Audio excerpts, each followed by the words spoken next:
All right, let me get this done quickly. Let me start with number 1 and 2. Number 1, well, why did it sit lower in the bore? Yep, that's why. Number 2, the actual rod is tweaked. So that's why she sat in the bore funky. Let's go back to the number 1. And I'm going to show you this for a reason. This is the number 1 ring. And we can see here, compared to the other 3, this one, that gap in the end of the ring is smaller because it's lost its elasticity. Knock will do this. And then the heat in the end of the ring, you can see the burning in the end of the rings there.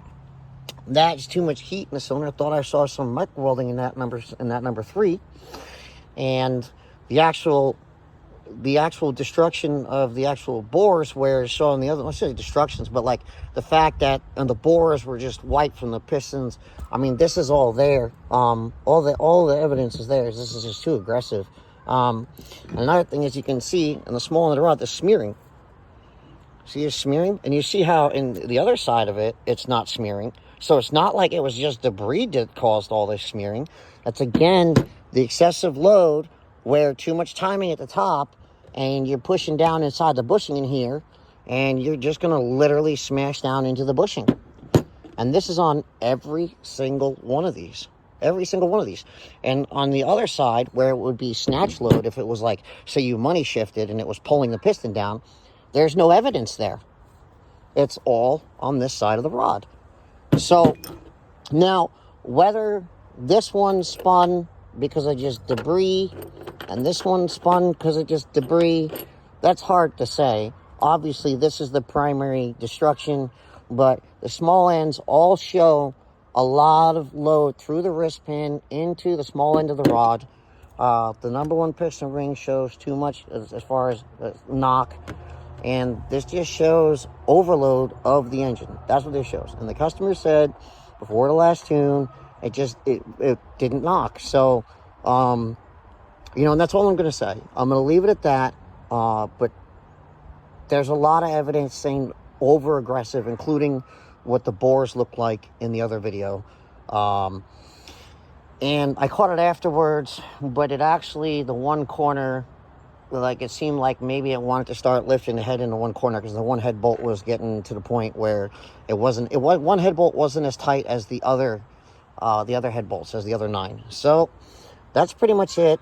I mean, it's up to the owner to discretion to say what he wants to say, but I'm just here to give an open diagnosis for people to show what happens when you go too far, you push it too hard, and these motors, the reason on my dyno, I'm going to say my dyno, because the way my dyno reads, I will not go over 450 foot-pounds of torque and underneath a certain RPM, and with certain setups, I just won't push them to the limits or so hard. So that's it. Before everybody goes, I think everybody needs to hear this really important facts. 1, obviously a clutch is not going to cause this, or no clutch slave upgrade is going to cause this problems.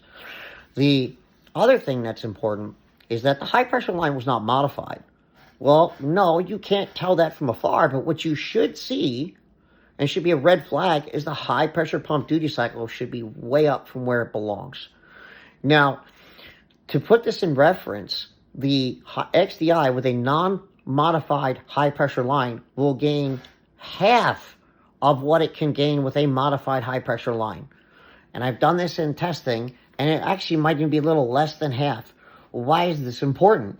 Well, the customer told me he was on 50% ethanol and on 30 pounds of boost on a G3770.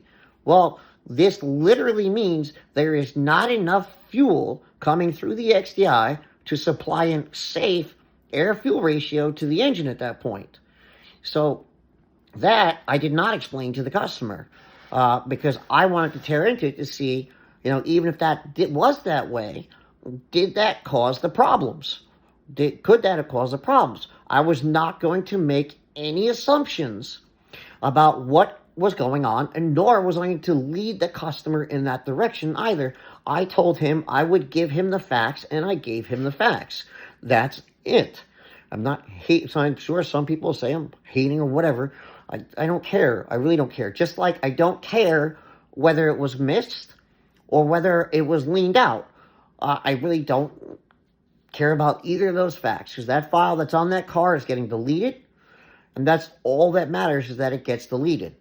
And that what goes on the car is safe. The customer can enjoy the car for a long time because it has way too few miles to not be enjoyed by the customer. And the last thing I'm going to say is, no, it wasn't tuned by anybody on the East Coast. Obviously, it was remoted in by somebody not on the East Coast. And that's it. So, listen, I need everybody to like and subscribe and start sharing the videos, right? Because I want to make a members-only type channel where I'll deep dive into things that are super important that I don't want to share on my regular lives. So that this way, those who really do appreciate the things that I do and bring to the community, they get that special information. Anyway, that's it. That's the last thing I had to say. Signing out. Hope you all enjoyed.